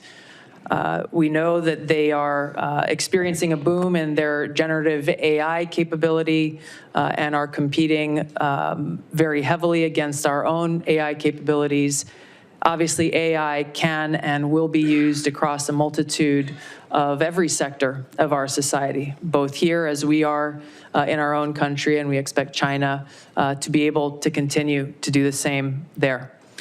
So two key areas of vulnerability to the United States, conceivably, susceptibility to cyber attacks, and as China's leveraging of AI towards misinformation, increasingly into the physical realm, they can pose threats to us as well. As follow-up, Director Ratcliffe, you know, we've had Huawei, we've had TikTok. What do you believe will be the next point of technological friction and competition between the U.S. and China? What should members of Congress be looking for? Senator, I think I can answer this question more fully in the classified setting. What I would say is it relates to the issue of emerging technologies and matters of quantum computing and quantum sensing. And our ability to stay ahead of China on the technological curve with respect to those issues. I'd be happy to get into that in further detail in a classified setting. Excellent. We'll dive into that. Director Haw, General, how do you see biotech playing into this broader competition? I think it's an area that, from our perspective, has increasingly been a priority as we want to understand the approach that China has taken, and also to ensure that as we think about the president's priorities in terms of both economic and technology security, we are certainly, as a community, following DNI's guidance, that we are increasingly putting our resources to be able to ensure that we understand where China is investing in those resources and how that will impact our economy and overall the overall health of our national security. Thank you, General. Director Gabbard, not a lot of time left on this end, but I do have a little crypto interest I wanted to communicate to you. Can you share with this committee how we're positioned to disrupt foreign cyber efforts to steal cryptocurrency, such as the North Koreans have successfully done? If others would like to pull this thread and weigh in on this question very briefly, that would be great. Senator, we're obviously aware of North Korea's revenue generating by stealing cryptocurrency has had a significant effect on North Korea's capabilities. I defer to our technical experts on the actions that are being taken. Senator, I think this would be a great topic when we go to closed session. It's going to be a busy closed setting. Yes. Director Patel? I agree with the general. In closed session, I can provide some details. It's what you get when you visit with a bunch of spies. All right, Chairman. Senator Kelly. Thank you, Mr. Chairman. I'm going to come back to the topic of the day here, the signal chain as reported by the Atlantic. Ms. Gabbard and Mr. Ratcliffe, you each testified that there was no information operational in nature, no classified information. So I want to ask each of you just a series of, just respond yes or no. I'll start with Ms. Gabbard. In the signal chain that we have been talking about, was there any mention of a target in Yemen?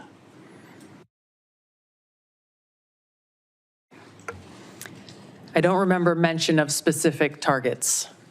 Any generic target?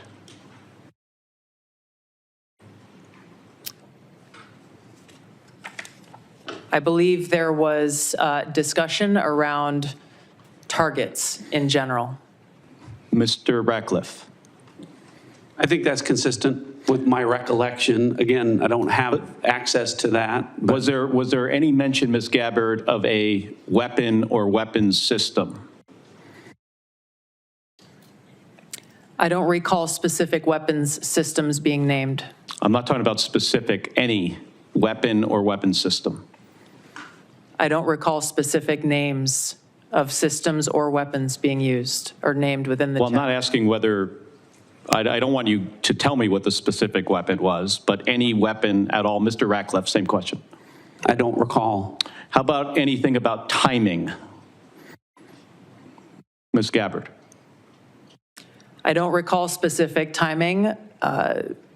Was there any mention? I won't get into the detail of the conversation, but obviously there was a significant amount of planning and internal discussions that had occurred prior to and outside of this signal chat. Mr. Ratcliffe, you're nodding your head. Any mention of any military unit whatsoever?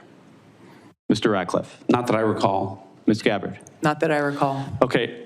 So I understand that DoD policy prohibits discussion of even what is called controlled unclassified information, or CUI, on unsecured devices. Are both of you aware of that DoD policy?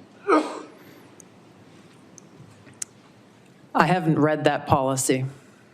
Not familiar with the DoD policy, but I would say that the Secretary of Defense is the original classification authority for DoD in deciding what would be classified information.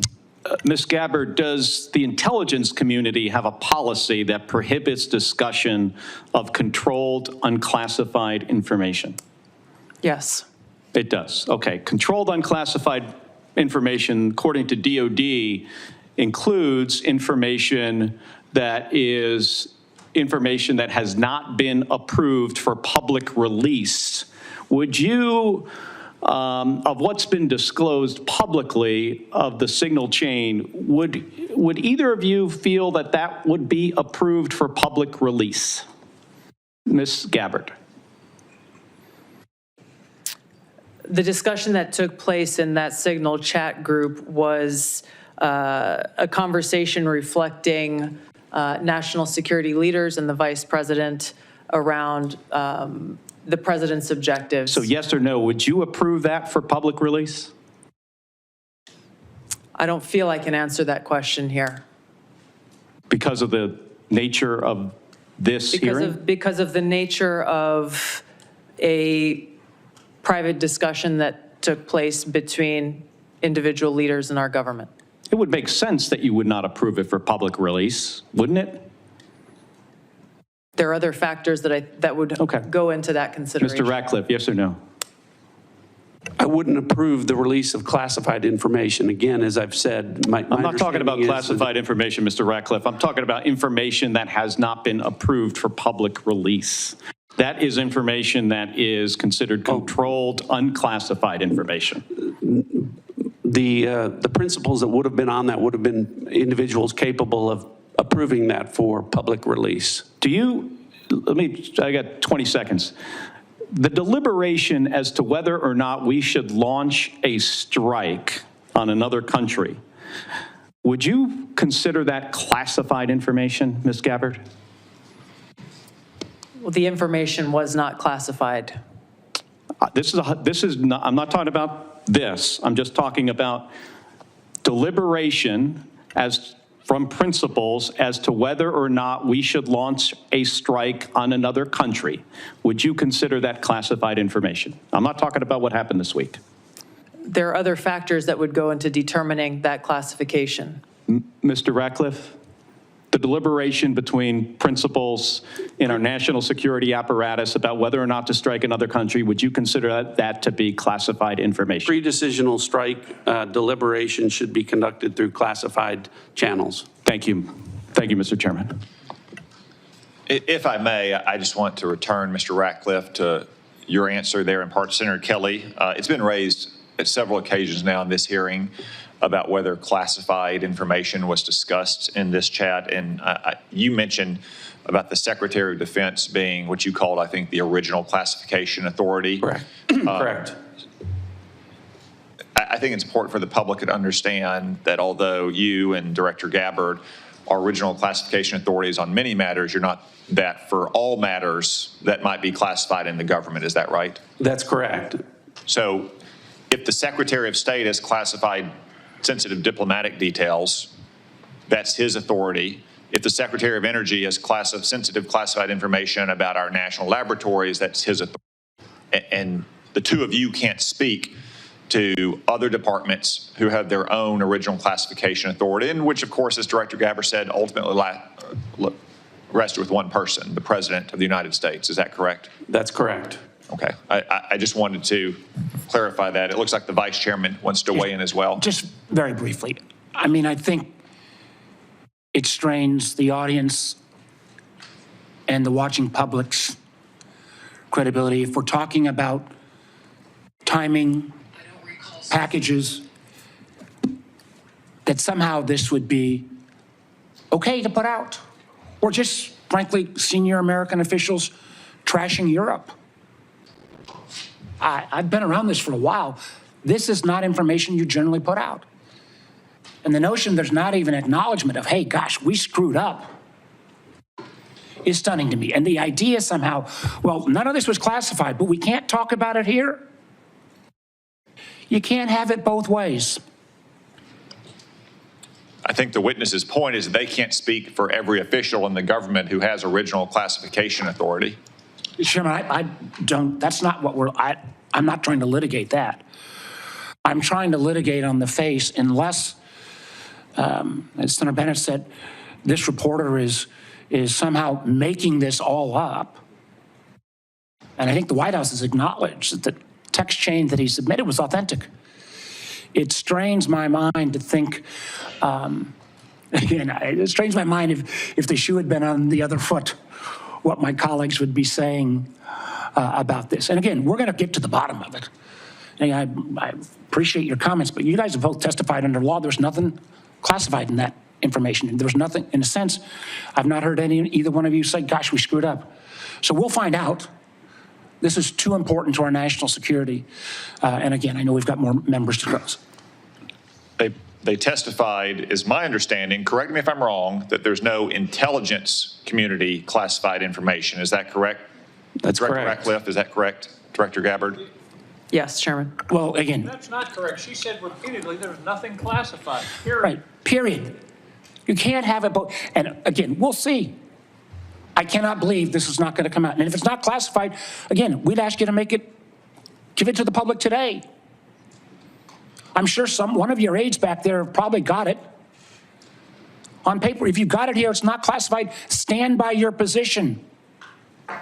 Or is this just one more example of a careless approach to how we keep our secrets in this administration.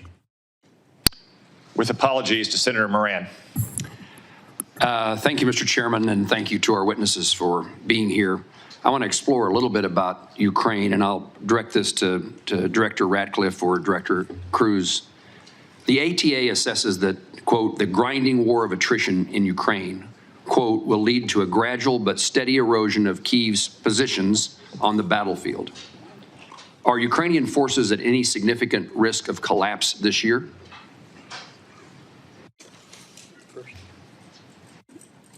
Go ahead. Before I turn it over to Director Ratcliffe, I think both sides are working through the equipment that they need, the industrial base they need to support that, and the personnel that are required to man all of that equipment and man the front lines. And as we see the battle space in the various portions, whether it's in Kursk, whether it's in any of the 4 oblasts, we see areas where Kyiv will struggle to prevent the slow attritional grind. We do not see an imminent collapse in any of the line of control battle spaces at this point. And then vice versa. That answers my question, unless you want to add something, Director. Whatever advantages in manpower and material they have, can Russia maintain its operational tempo without significant changes to how it's conducting the war? I think our assessment from a military perspective is that Russia has the ability to sustain its campaign longer than Kyiv would. Now, when that timeline hits, we do not have an assessment of, but I believe that if this were to go on for more than the remainder of this year, both sides would have a significant challenge maintaining their defense industrial base as well as their operational ops tempo. Longer than this year? That is correct, and they will each have difficulty at various points throughout the spring, summer, and fall as well. Thank you. Director Ratcliffe, ATA says continuing the Russia-Ukraine war perpetuates strategic risks to the United States of unintended escalation to large-scale war and heightened insecurity among NATO allies.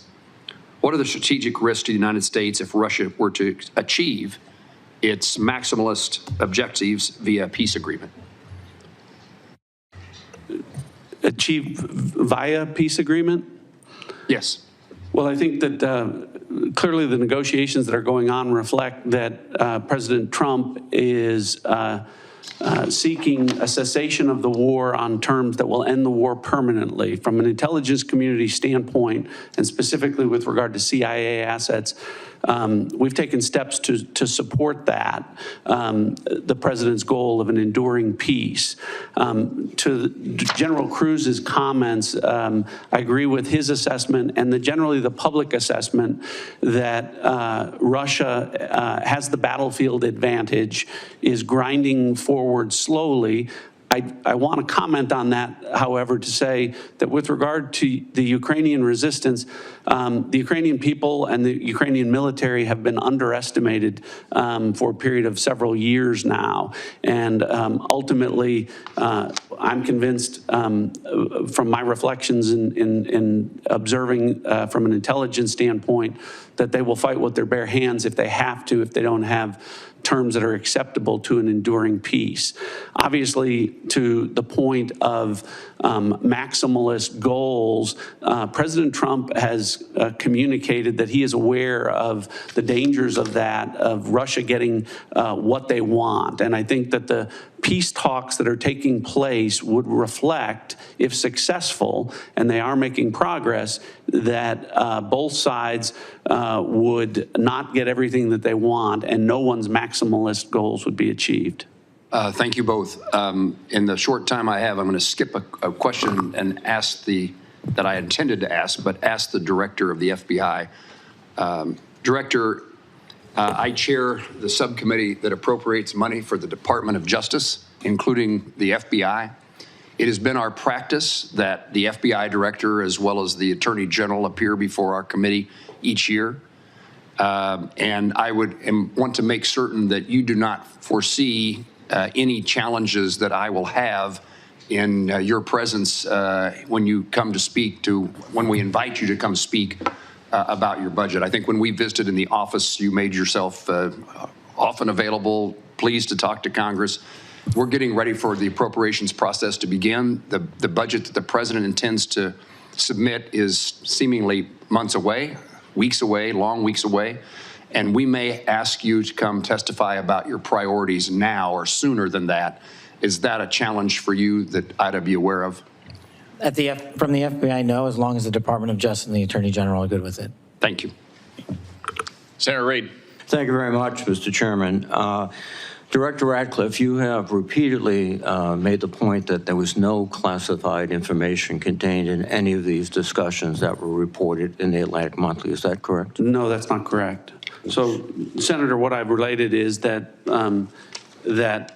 any information that was related from my perspective or that I observed from the intelligence perspective was not classified information.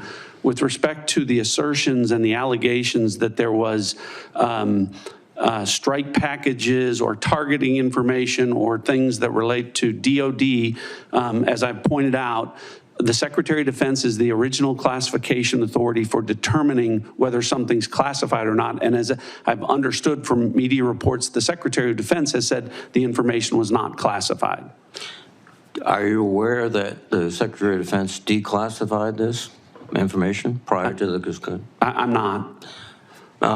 Director Gabbard, same question. You've indicated, at least the impression I got, was there was no classified information discussed. Is that correct? Senator, my answer is the same as the director of the CIA's.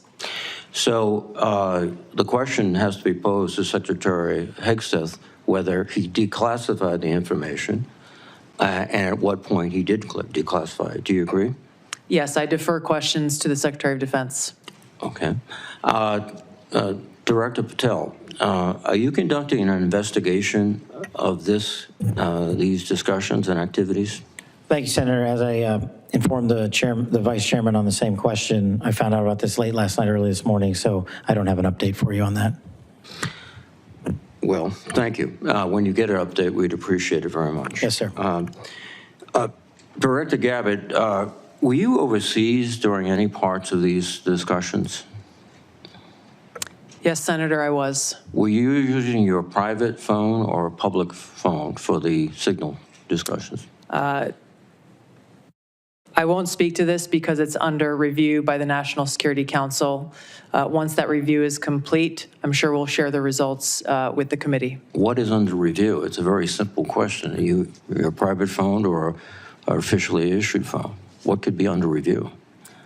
National Security Council is reviewing all aspects of how this came to be, how the journalist was inadvertently added to the group chat, and what occurred within that chat across the board. But so you were not going to disclose anything about whether you use the phone.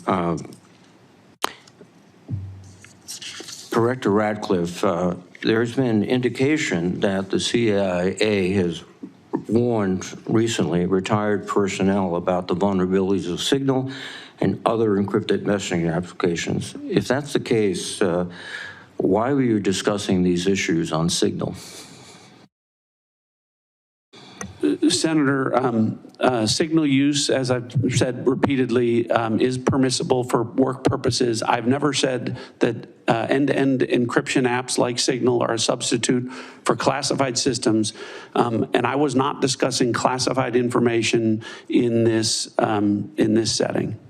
But as you've indicated previously, perhaps the Secretary of Defense was discussing classified information, and only he can be held accountable in terms of whether it was classified or declassified at the point when he spoke. Is that accurate? Well, I didn't say it that way. I said the Secretary of Defense is the original classification authority, and my understanding is that his comments are that any information that he shared was not classified.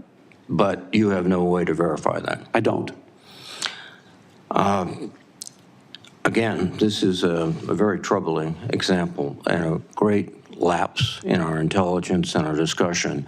One further point, if you are not aware of any classified information on the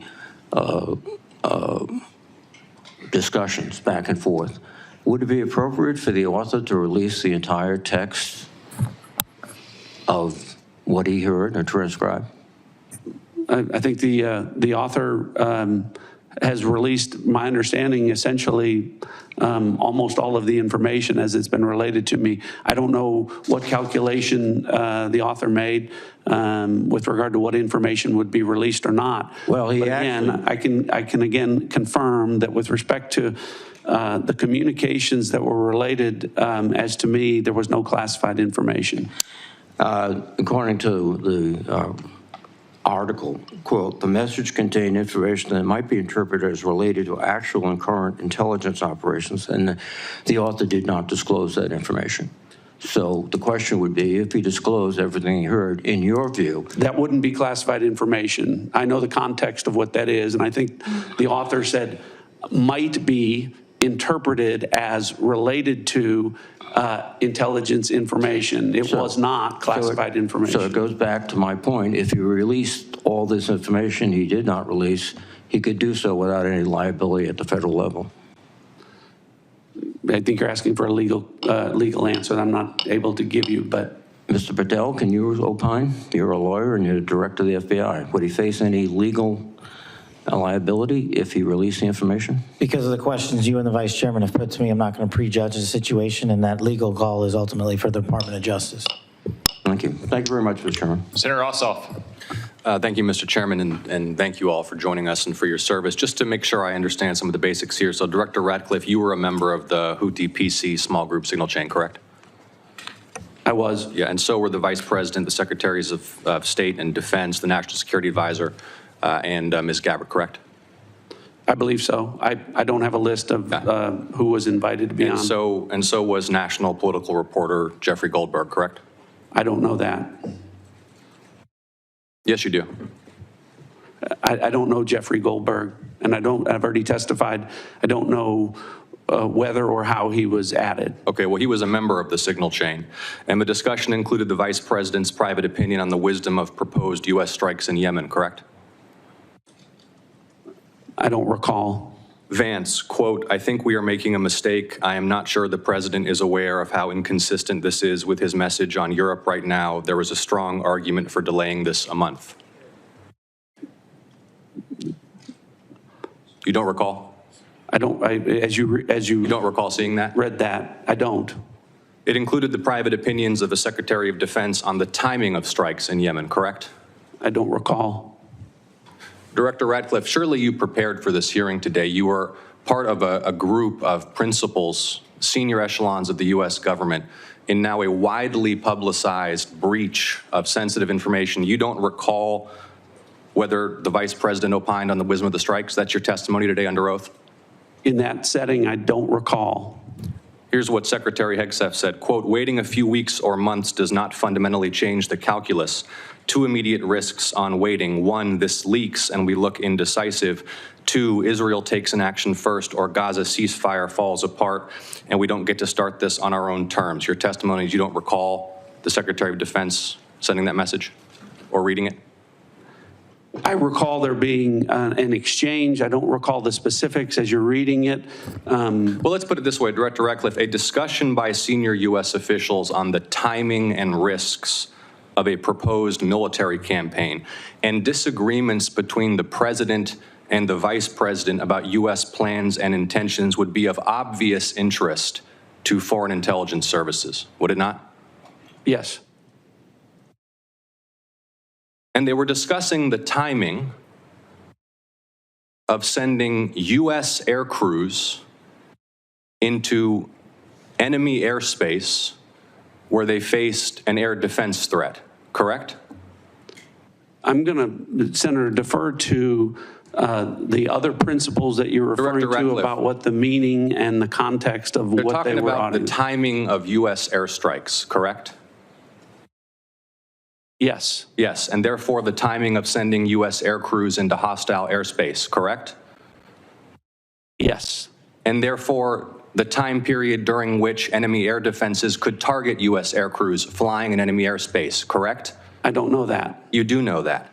Let me ask this question, General Hawk. You lead America's signals intelligence collection. Would the private deliberation of foreign senior officials about the wisdom and timing of potential military action be a collection priority for you and the U.S. intelligence community? Senator, it's our job to do indications and warning for both the plans and intentions of adversary leaders and for military commanders. And would not information about the timing of airstrikes allow a military to pre-position or cue air defense systems to shoot down enemy aircraft? I think, Senator, from our perspective, any advance warning is something that we certainly are trying to protect. Yeah. Director Ratcliffe, this was a huge mistake, correct? No. A national political... Hold on. No, you Let me hold answer. on. No, Director Ratcliffe, I asked you a yes or no question, and now you hold on.